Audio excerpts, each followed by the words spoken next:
My name's Abigail, and you're listening to Absolutely Me.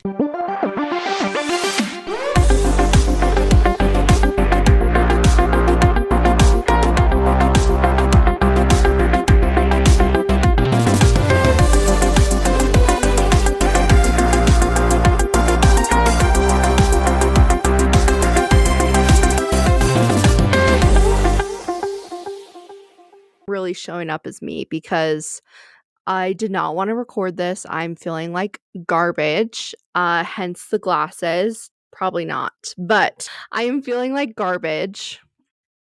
And I didn't want to record this episode today, but I really needed to. And it's kind of an emotionally charged episode as well, which was making me even a little more hesitant to record because it's hard when you're already not feeling great, like physically, to go and like emotionally kind of vent a little bit and like release some things. Last week's episode was amazing. It came out on Valentine's Day and I didn't even say anything. Happy Valentine's Day, you guys. I've got my little giant sloth balloon that my boyfriend got me and my some flowers that I got for Valentine's Day back here. I had a great Valentine's Day. We went to dinner at this is our mine and my boyfriend's third Valentine's Day together, which is just absolutely crazy. And we have been going to this same little Mexican spot by my boyfriend's house now where we live together every year, and it's just been really fun. And they've sat us in the exact same place just by happenstance every single year when we've gone. And so it's just become a fun little tradition. And then we were just like home in bed by 9, cuddling, watching TV. We've been watching a couple of shows actually. We started watching Peaky Blinders, and if you follow me on Instagram, you know I started watching Game of Thrones a while ago, and I had to take a break because it was just so much, and Ned Stark's death just really scarred me. And then I watched like half through a season after that, and I was like, I just need a break. So we've been watching Peaky Blinders, which has been really fun. We're like a season into Peaky Blinders, and we also have been watching, like, we cycle through a couple fun shows. We'll cycle through, we're both like really big fans of Breaking Bad. So if we're wanting to watch a more intense show, but is like a comfort show, we'll watch Breaking Bad. And we also have been watching Severance like the whole rest of the world and have been absolutely loving Severance. And now we've been watching it all the way through, and we've been like watching it weekly as it's been coming out now. I love a slow burn movie or TV show. My boyfriend is like not a super slow burn movie or TV show watching person, but he's loved Severance. And it like doesn't I love a slow burn cuz I don't need like a lot to get into it. Like I loved Breaking Bad, and it was like it's pretty action heavy. Game of Thrones, pretty action heavy. I love shows and movies that are slow burns as well, and I usually watch those by myself. Like Broadchurch on Netflix, it's one of the like really one of the best shows I've seen on Netflix, and it's a total slow burn. It's like a murder mystery. I absolutely love that show. I should like do an episode where I talk to you guys about like my favorite things. Maybe I'll do that in the future. Maybe I should have done that for Valentine's Day instead of trauma dumping. Another episode of me trauma dumping on you. And we're going to love it. A lot of people really loved it, and I'm really grateful for that. This is like a part 2 of the conversation we were having on the last episode. So maybe go and listen to that episode first if you want like just a little more background into what I'm going to be talking about today. It's always a good thing for me to talk about the experience that I've gone through. One, because it is really therapeutic. It does feel good to talk about things that have happened, and in a way that I'm not trying to get you guys to fix it, or like I'm not seeking solutions from you guys. I'm just kind of reiterating what's going on. And I think that's kind of a difference between when you need to go and talk to a therapist about something versus when it's just like something you can vent about to your friends. Like if it's solution seeking in an area that you are not familiar with, or is like something that you can just tell, like, when something crosses the threshold where it's like, "Oh, you need to talk to somebody who can actually, like, find a good solution for you. I have no idea how to talk to you about this." And that's, like, a lot of what this feels like, where it's like, "Oh, I didn't really know how to talk to anybody else about this since I've, like, had to move through everything and have unpacked a lot of things with my therapist." And I just feel like it's time to talk about it, and that it is coming from a place of me where I'm not, like I said, trauma dumping or, like, needing you guys to fix something for me or, like, looking from solutions for you guys. It's more, like, educational and just sharing my experience. Some things that I couldn't even really talk about openly for a really long time, so it feels really good to be able to talk openly about things without feeling super emotional and like it's bringing me back into the situation. I'm not perfect at this, you guys, for fun for me, and so I'm still trying to figure out, like, the audio and everything about all this, but I'm trying to figure out how to remove background stuff. If you have any audio experience, hit me up. I could use some pointers and some tips. I'm doing my best. This is not my strong suit, obviously. The audio production is not my strong suit. So I'm doing my best. But yeah, hit me up if you have any tips or tricks for me. I would appreciate it. But yeah, anyways, I'm excited to talk to you guys more about this and really get into last week we talked more about like what it was like leaving the experience and what like really caused me to leave. And today I really want to like dive into PTSD and like my healing journey post abuse. And I feel like I haven't really gotten into that in specifics on this podcast before. So I'm excited to talk more about it with you guys. Also, can we just talk about for a moment how I'm channeling? I feel like my inner Alex Cooper with these glasses. I'm kind of liking them. I think I'm going to keep them on. And it just is kind of fun. I like, because I'm really not feeling good. I feel like garbage, but I wanted to provide some audio and video for you guys. So you're going to have to deal with the sunglasses today. I'm sorry if you're watching. But I really kind of where I left off last week was telling you guys how I left the relationship and how it like the immediate aftermath of what that looked like and how I went up to the Tetons with my family, with my mom and my sister and aunts and cousins for a couple of days, and how I had taken like an entire month off of work to up until this point, like from when I was getting really bad migraines and really sick until I left him. I think it ended up being like 6 weeks total that I took off of work, and was so grateful that I worked for the place that my dad worked because they know my dad and they knew me and they liked me and they were really accommodating to me and really helpful and really kind. So I was really lucky for that I just took a whole like 6 weeks off work and then they just let me come right back. When I started like going back to work, when I felt like I could leave the house, and literally for the whole week after I left him and we got back from the Tetons, I was just sitting in my mom's office and I told myself I could DoorDash whatever food I wanted for that whole week.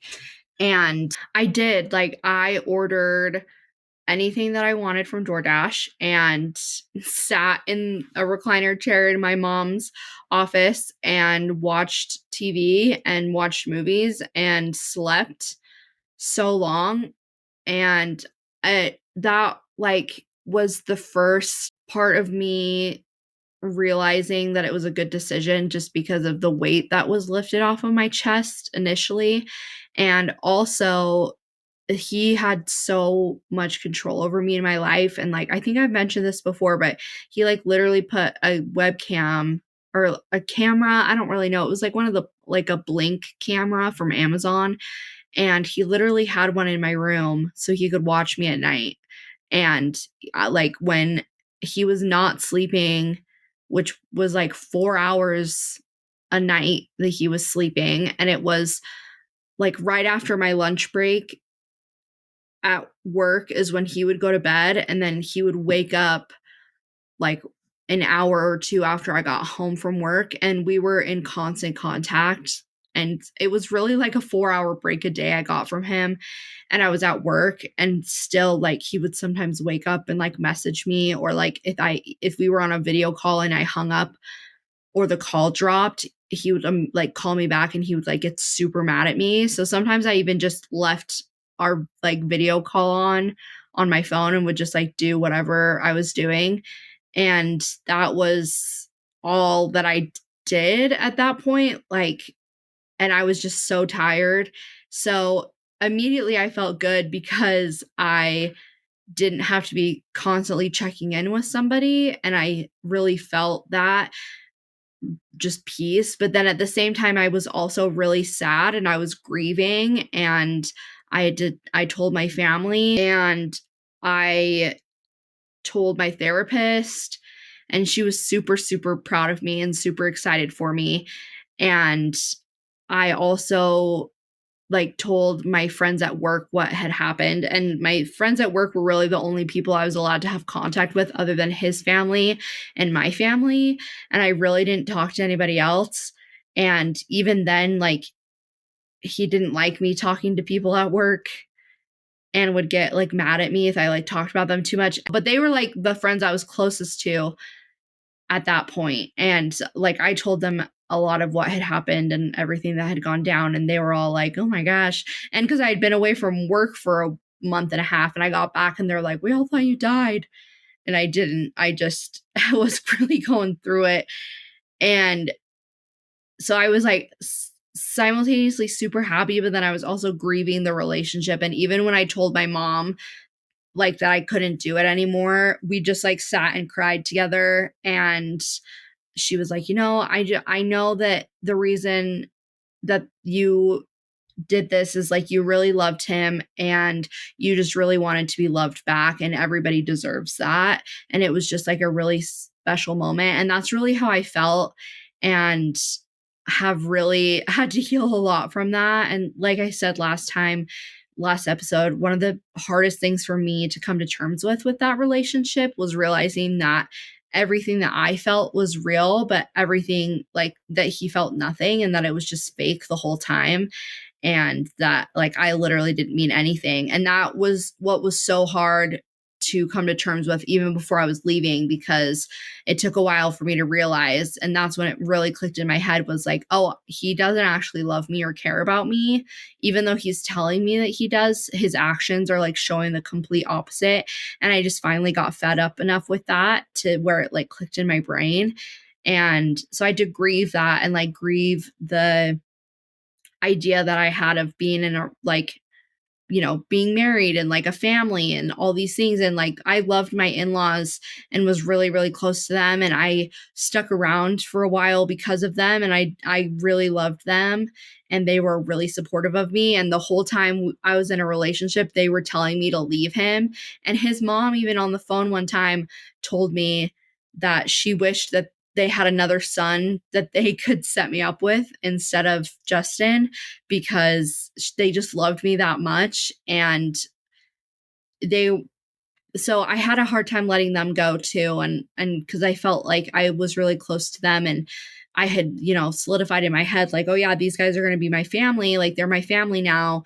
And so that was also hard to give up and grieve. And because I'm just such a loving person, like I just love being connected to people, and to give up connections that I felt were really strong and really special to me was really difficult. And there was a lot of like self-doubt. And the reason my parents had to take technology away from me, which I also mentioned in my last episode, they like literally took all technology away from me. So I had no way to contact him when I got home from work. Like usually when I was at work and I was around people, I was fine. I was still pretty sad, but like I was around friends and people who were talking to me. And like I was moving around because I worked in a warehouse. I was moving my body, and then I would get home, and then it would get later at night, and then I, would be getting more and more anxious and like thinking about things more. And I do that a lot, where the nighttime is where I really get in my feels. And I think that's relatable to a lot of people. But yeah, like they took the technology away from me. So in those weak moments late at night, like I couldn't contact him. And that was also really helpful. And I stuck pretty well to no contact. There was like one time, like a week or so into me leaving him, that he somehow got through blocks on my email and had like emailed me, and then I emailed him back and forth like a little bit and was like not having any of the BS. Like he was trying to apologize. He was like, oh my gosh, like I miss you, like this can't be the end, like yada yada yada, saying all this shit, trying to pull me back in. And I knew that that's what was going to happen, is that he was going to try and do that because he had done it before and it had worked. And I had talked with my therapist and we had been talking about like the cycle, and I knew in my mind he was going to try and do that. So it didn't work, which I'm also really grateful for. And there was a couple months, it had been a couple months since I left him. It was like the end of summer, end of September. And I had left him like late May, something like that. And his sister wanted me to be a bridesmaid in her wedding. She'd asked me when we were still together, and then she asked me to do it still, even though he was going to be there. And I told her that I couldn't, because I just knew I couldn't be in the same room with him or he would reel me back in. And I knew he was coming in town to Utah, and he was not living in Utah, thankfully, when he got back from the Army and from being deployed. But I knew he was coming in town to Utah, so I made plans to go and fly to California to be with my friend Lisa. And shout out Lisa, I love you. She let me come and stay with her, and her mom are just the sweetest, and they took really good care of me. And I just got to lay in the sunshine for the weekend, and we went to the beach and had a lot of fun together. And she just kind of took my mind off of things, and it was nice to be in another location and to be like literally physically in another state was the best thing that I could do. And that was also actually my therapist's idea. She told me that I should leave the state. And sure enough, like he tried to contact me too when he came to Utah. And like I just totally didn't even engage with it at all. Like, and it's a good thing I didn't, because then again, it was just another like trying to reel me in tactic.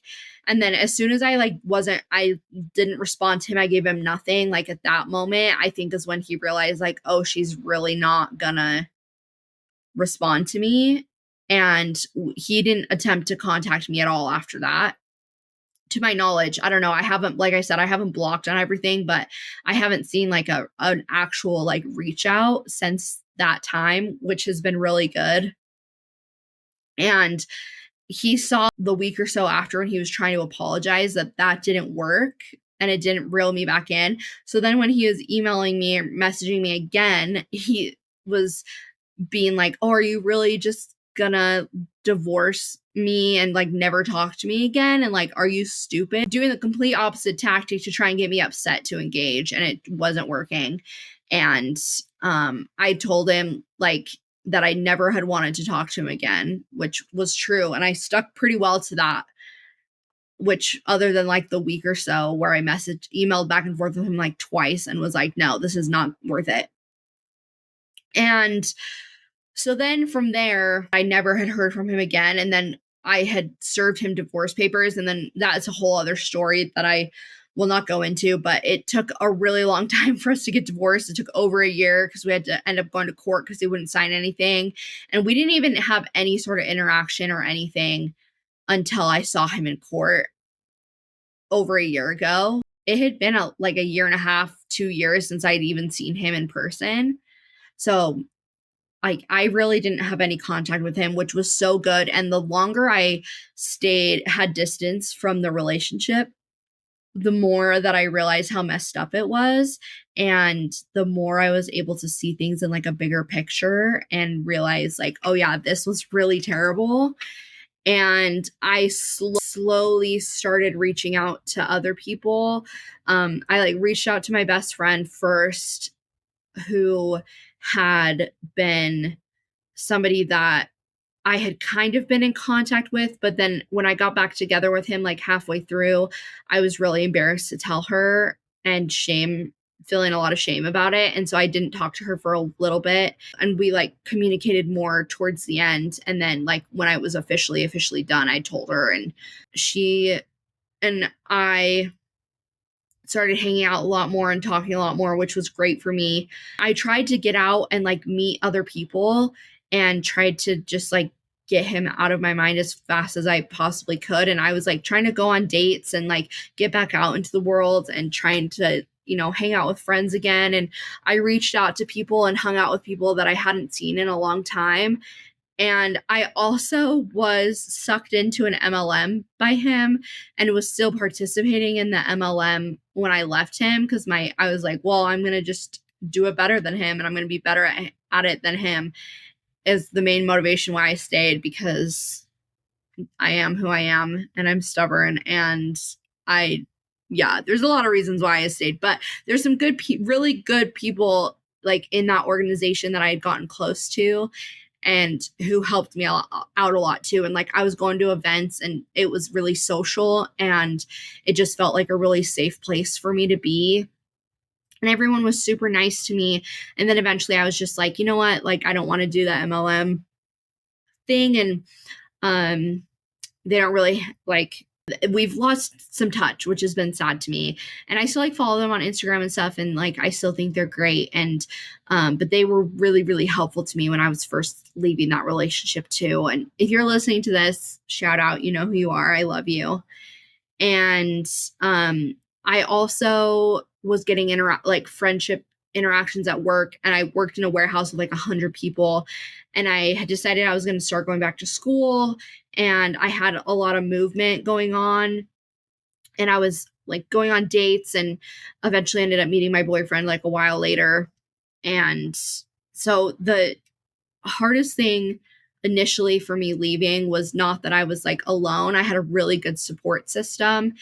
It was just, I was so emotionally and physically and mentally exhausted. And I was going to therapy every week, and we were having like these hardcore therapy sessions where we'd have therapy and it would take me days to recover. And I was like doing EMDR and like working through things. And there were things, and I was just kind of like word vomiting to my therapist too, like even more. And I had told her a lot of stuff, and to this day, she's still the person that knows the most about the relationship. And like, I was even more like word vomiting on her. And then I realized that I was in such fight or flight mode, and I had been in fight or flight mode for a year and a half. And I was just having so much anxiety constantly. And in the months like following me escaping that relationship, I was exhausted constantly, like I said, and I was only going to work, coming home, going to bed, and then maybe going to like an Amway event 2 or 3 times a month that would get me out of the house, and I would go. And that was literally all I was doing, because I was just so tired, and I would sleep like 10 hours a night and still just be exhausted. And my body was so tired for such a long time. And I think my body is still recovering from a lot and dealing with a lot of other things. It has wrecked my mind a lot, that relationship, but also I didn't realize like the effects that it would have on my body. And luckily too, for some reason, while I was in the relationship, I had a boss, Tiffany, who gave me a gift certificate to do massages with her friend, Maddie. And I went and got a massage one month. I used the gift certificate while I was in the relationship. And I was like, oh my gosh, this is amazing. And I started going once a month to massages. And then I continued that. And that was like one of the biggest self-care things I was doing. That and therapy were like the only self-care things I was doing at all during the relationship and really after. And then I slowly like started adding more and more things like socializing and taking better care of myself, and like trying to go to the gym or like try and move a little more, have more social interactions. And like, I was also trying to repair a lot of relationships in my life where a lot of people did not trust me anymore and had seen me totally deteriorate over the last year and a half. And like, even hanging out with family, extended family, they were there, like there was a noticeable difference, and people were people were constantly congratulating me and talking to me about it. And I remember I went on a family trip, a family reunion over Labor Day weekend with my dad's side of the family. And we go like on a Labor Day trip. Every Labor Day, we go camping to the same spot usually. And we were there, and it was like it had been a couple of months since I'd been out of the relationship. And I told people, because people were asking me questions and asked me what, and I just like didn't want to have to tell a million people. So I was like, you know what, you guys, we can do like a Q&A type thing on our family trip. And we were talking about it, and I remember I just got smaller and smaller the whole time we were talking. And they were asking me questions. I was like being honest. I wasn't being like super honest with things because I still really wasn't ready to talk as openly as I am now, but like I was being as honest as I could and really like scratching the surface of things. But even just talking about it, like I felt so triggered and my whole body just like tensed up, and like I was so anxious, and I don't know, I might have ulcers or something because I've never gotten that checked, but like I got so, my stomach would hurt super bad for a really long time. Like I had a lot of GI issues that I'm still trying to work out. And like I was just tense constantly and I was in a lot of pain. I was getting migraines constantly, and like even having any sort of little bit of an emotional conversation, it was hard for me for the first few weeks and months to even be able to engage in an emotional conversation. I healed through a lot of things with my therapist while I was in the relationship. We worked through a lot of things, and like right after the relationship, like I did a lot of work. I educated myself a lot. Like I feel like I healed up front like relatively quickly, and I even had a lot of people tell me that, where they're like, you seem like you're doing really good for just like having gone through what you went through like 6 months ago. And I did a lot of work up front to make sure I wasn't like being overbearing, or that I wasn't like, I wanted to be able to move forward as quickly as possible and just like put it behind me. So I was working really hard to make sure that I could cope with everything and deal with everything.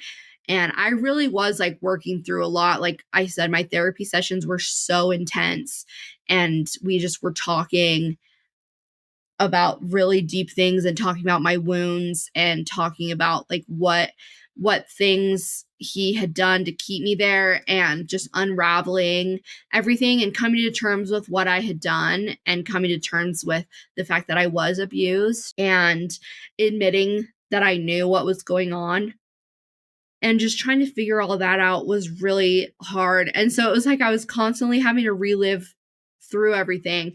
And like I would be at work or just like out and about, and I would have flashbacks of instances that had happened, of things that had happened.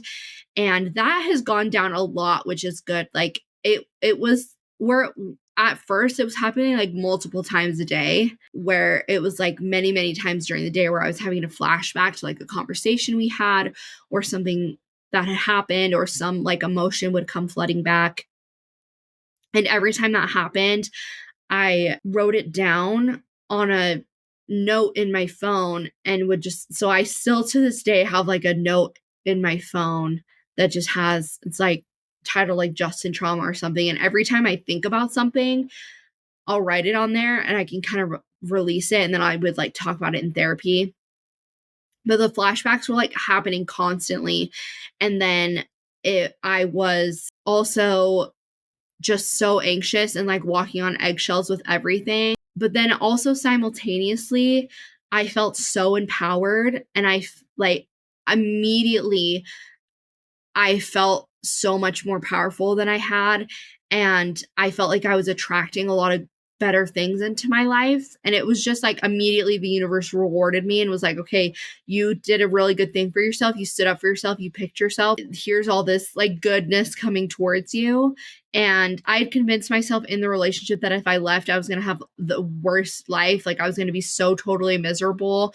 But it was, the reason I left is because it was worth it. I was like, I would rather be single and miserable and alone and have a terrible life than be in this relationship any longer. And I'd really convinced myself that life was going to be terrible. And then it wasn't. It kept proving that it wasn't going to be terrible, and like better things kept happening and things kept getting better and better and better, and to the point where I was like, you know what, this is actually way better. And the peace of mind that I felt and just like the gut feeling had gone away, that I like the whole time we were together, my gut was being like, oh, leave him, this is bad, if you're unsafe. And then when I finally got myself out of that, there was like that huge emotional release, and there was just like a huge wave of relief that had come over me. I started sleeping better at night. Like I felt just so much more peace, and I just slowly started getting more happy and slowly started interacting with friends and like reconnecting with friends. And I met my boyfriend and we hit it off, and it just like progressed really well. And like some of the ways that a lot of the like PTSD things that I'm dealing with now are like relationship related with my boyfriend. Like different things about being in a relationship trigger you that are different than when you're just like dealing with things on your own, and like random things are triggering you. And at the beginning of our relationship, like I was so anxious about like messing things up, and like I had gotten in trouble and gotten yelled at a lot if I ever did anything wrong. So I was like super hyper vigilant, and I was like, oh, I don't want to do anything wrong. And I was trying to deal with that and also being like, you know what, I'm just gonna be myself and it's all gonna be okay. But I also had been like going on dates with a couple other people before I met my boyfriend, and I could spot red flags like so easy. And I was really proud of myself because I was like cutting people off that I just knew weren't good for me. And I had never done that like in dating previously. Like I just kind of let people walk all over me, and I was not having any of that. And that felt really, really good too. And I also think that that's why I met my boyfriend and why things worked out, is because I was like rejecting all these things that were bad for me. And it just like the universe brought me something that I knew it would be good for me. And I accepted it, and I allowed myself to like be in that relationship, which I also had never really done, where I was like, oh, like I deserve to be with a good person and somebody who's nice and somebody who cares about me. And just like actually allowed myself to find that instead of just like falling at the feet of the first person that messaged me or like took me out on a shitty date. And so I was proud of myself for that. But then when I got into the relationship was when like I said, more of those like relationship triggers started happening. It's something that is also crazy about being in a relationship post abuse is that you have had such trauma, obviously, in regards to relationships, that your whole nervous system and your whole brain is basically wired in a way that's like danger, danger, danger, danger, danger. And your nervous system is just so fried that like you're so hyper vigilant. You're just like scanning every little thing for anything that could possibly be a negative in the relationship or anything that could like turn into something bigger. And bless my boyfriend, he's so patient with me and was so sweet and so great, because anytime I would like have kind of an overwhelming feeling of like, oh, like, is this a bigger deal than I think it is?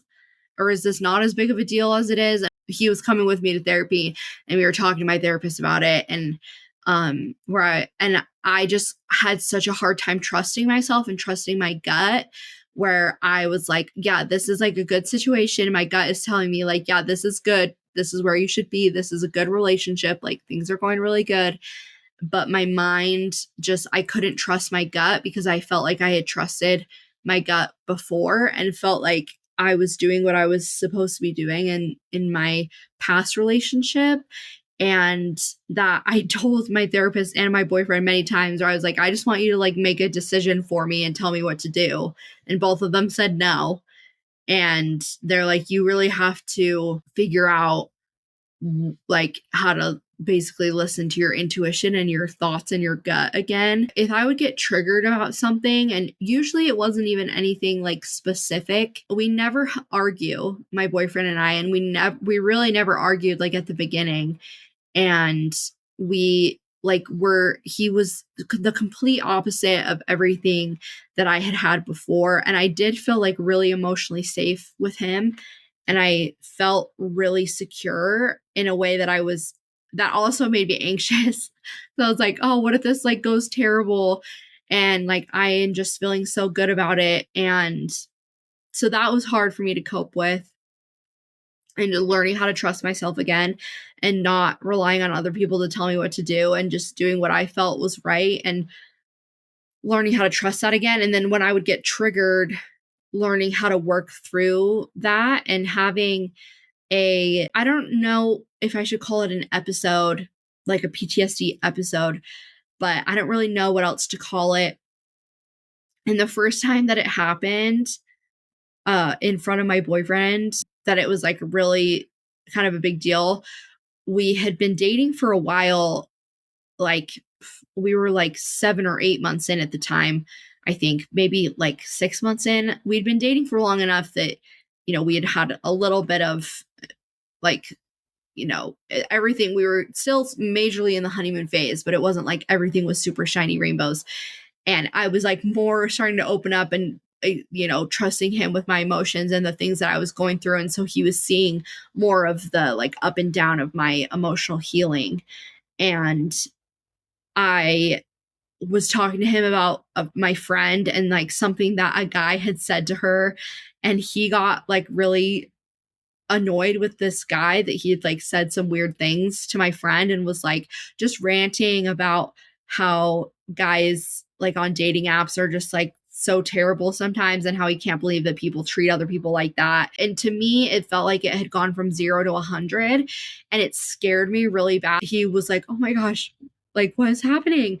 And that was the first time that had happened to that level, where since I had left the relationship, where it was just like a full on like mental breakdown and just sobbing and having a major panic attack, like I said. And we just had to talk through it. And he was so nice to me, and he took me out and we like walked around my little neighborhood, and it was summer, so it felt really good outside. And I just told him, I was like, it's not really anything that you did. Like, it was just my nervous system reacting. And he was speaking passionately. And it just, in my mind, it was like, oh, you're getting in trouble. Like, you did something wrong. But even though that wasn't the case at all. And so I just like lost my mind. And sometimes that still happens, where I will get triggered on an issue that has nothing to do with my current relationship, but my nervous system will like recognize a feeling that I'm having. For example, for a while, I felt like I couldn't express my emotion, like any negative emotion, because anytime I had expressed that before, it would get shot down. I was so anxious, and it was so hard for me to talk about. And it wasn't even anything that he did wrong, my boyfriend. It was just my nervous system reacting.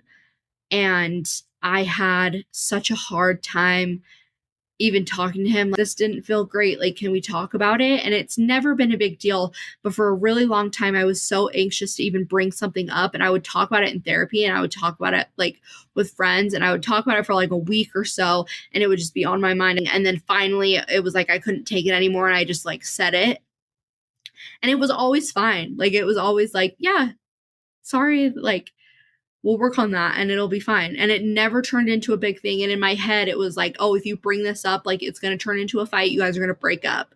And that's also been something that has been difficult for me to deal with and work through in my relationship, is me trying not to feel like I'm going to be abandoned if I have like a tough conversation, or if I bring any negative things up, because I couldn't do that at all with Justin.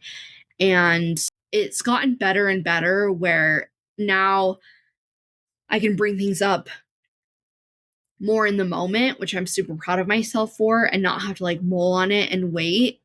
But before, like with Justin, there were so many times where just a little thing would turn into a huge deal.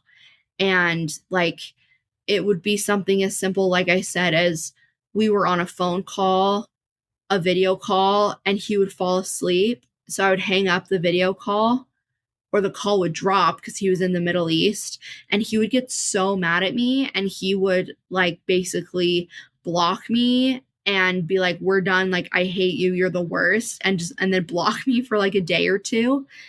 And that happened consistently. Like that was happening like every week, where he would block me and then like unblock me and like threaten to get divorced and be like, I hate you, you're the worst thing that's ever happened to me. And that was like constantly happening. And oftentimes it was triggered by like me bringing up something that I wasn't, like expressing like a frustration of like, why are you getting upset with me hanging up on you on the phone call? You fell asleep. Like I didn't do anything wrong. And then it would explode into this bigger thing. And even sometimes it would explode if I didn't give any pushback. But if I did give pushback, it would be like even worse. And I'm pretty fiery and I'm pretty stubborn. And so even in that relationship, like there were times where I just like couldn't shut up. But I got really good at that, like towards the end, where I just like wouldn't even express anything. And like that's partially why I was so numb when I first left him, is because I had just suppressed and shut everything down so much and like pushed everything down so far. And I was like, I can't, like, I'm not even going to show any sort of emotion. And then he can't like use that against me. And so, yeah, I had a hard time like not feeling like I was going to get abandoned for a while if I brought something up, or that we were going to break up, or that it was going to automatically turn into some terrible experience. And that's never happened, and it won't happen. And now that I've been in the relationship for like 2.5, almost 3 years, like my nervous system is reset, and there's still some things I'm working on, but I'm to the point now where like we can bring up a hard conversation, and I don't feel apprehension in the moment of like talking about my feelings a lot after like a difficult conversation. So it's not even like we had an argument, like it's just we have a difficult conversation, like maybe a more emotionally charged conversation, and I'm fine in the moment, but then afterwards like I get a little triggered, and I'm asking my boyfriend, like, are you sure we're okay? Like, you're not going to break up with me? He's always like, yes, we're fine. Like, everything's going to be okay. And it's something, like I said, I'm still dealing with. And something that I'm still dealing with is from the immediate reaction. Like, I feel like immediately after, like, there was some stuff that I went through, but I feel like I did pretty well. And then the longer I've been out of the relationship, like, the more I'm relaxing, the more I feel like my body is healing. And I'm able to bring things up with feeling all this trauma. It has felt like I suppressed a lot of things in the relationship that had happened, a lot of experiences. In the immediate aftermath, I didn't remember a lot of things that happened. And there's still things people will tell me about, like while I was in the relationship, that I'm like, I literally have no memory of that happening. I literally don't remember this at all. And my friends will like remember things that happened that I was like, I literally have no memory of this. And I think because I just suppress things and I push things down, and then more as I'm healing, like a lot of those things are being released gradually. And so things are still being released even now, but that's why ketamine has been so amazing, and why I've recommended it and talked about it before, is because it's helped with that release process more than almost anything else has. Like therapy and ketamine, I think, have been the most helpful things for me in this healing process. And I've done it for over a year now, and I'm doing it at least monthly, if not more. And every time it's like you go in with an intention, and a lot of these things are wounds that when I go in, the intention is to heal a wound or like work on healing a wound. Some of them are like self-esteem related, or like things from my childhood that are coming up. But I'm able to like have an intention every time I do ketamine, where I'm like, okay, I want to work on this thing and like move this through. And it's been super helpful for me. And the like episodes are getting less and less and less, where I am having less of these emotional roller coaster moments. and I'm more emotionally steady, and I'm not getting triggered like I was before, and my nervous system is so much more calm. And so little things aren't triggering me anymore. My anxiety has gotten better, like my hypervigilance has gotten better, and I've worked on that in therapy and in ketamine too. Is the hypervigilance is something that has also stuck around for a long time and was something I was not really prepared for, where I just still felt like I was responsible for the mood in any situation, but especially in my relationship, and like trying to like walk on eggshells a little bit. And that is something that I've worked on and I've gotten a lot better at, and something I'm healing a lot on. And you guys, I think we're going to have to do a part 3 of this topic because I still have so many more things to say. I like had 4 little like sections of stuff I wanted to talk about, and I've only gotten through one of them. So I think we're going to have to do another episode because I've already been talking for a really long time. And if you can hear, my voice is going out because I'm still not feeling great. But I really just am glad that you're here listening. I'm glad I have a space where I can kind of open up about this and talk about this. And we're going to continue to talk about it, and we're going to continue to talk about PTSD and triggers and how I'm working through that. And I want to talk more with you guys about this because I think it's important for people who may be in this situation. People, if you know somebody in this situation, you can kind of understand where they're coming from, and you can understand why. If you know me personally, like you can learn to understand more of like my experience and what things affected me, and how I'm dealing with them, and like what I'm still going through. So I think a lot of people in my life think that I'm just like totally fine, and like I am a lot better, but there's a lot of things that I've dealt with and have had to heal from that people don't really witness, and things that I don't really talk about with people, and people don't see still like the PTSD and the anxiety, sometimes super crippling, and just like the havoc it's wreaked on my body, and the healing even of just like my body that I'm still trying to do, and trying to fix my nervous system and get it back to where I don't feel like I'm in fight or flight mode constantly. And I'm still working on that. Like I'm still working on being on fight or flight mode. I still feel like I'm in it a lot, and I have to be really intentional with like getting myself out of that. And I can talk more about that too in the next episode, about like specific things that I'm doing now that have helped me, and like what I'm working on, like breath work and therapy and journaling, and just like some more tangible things. And yeah, I'm excited to talk with you guys more about this. If you guys have questions, if you have comments, like please DM me, follow me on my social media, on YouTube, wherever you get your podcasts. It would be great if you guys wanted to check out my YouTube. It would be great if you wanted to just like show some videos, some love on there. If you're on Spotify or on YouTube, you can see my actual video while I'm talking. But if you're on any other platform, I'm sorry, you're just going to hear my voice. But yeah, go show them some love. Go follow my Instagram page, Absolutely Me Podcast. Send me questions. Like, let me know what you thought about this episode. I got, like I said, some really good feedback from my last episode. I had people reach out to me. I got like random letters from people that I don't know, like responding to me and telling me that they appreciated me talking about my experience. And so I'd love to hear more stories, and I would love to connect with more people on this. I hope you guys had, like I said, a great Valentine's Day. I hope you have a great Friday or whenever you're listening to this. And just know that I love you so much. See you next time.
Thanks for listening to another episode of Absolutely Me. Thank you to everyone who helped make this possible. Shout out to Tanner Johnson for the amazing intro. And don't forget to subscribe, rate, review, tell all your friends.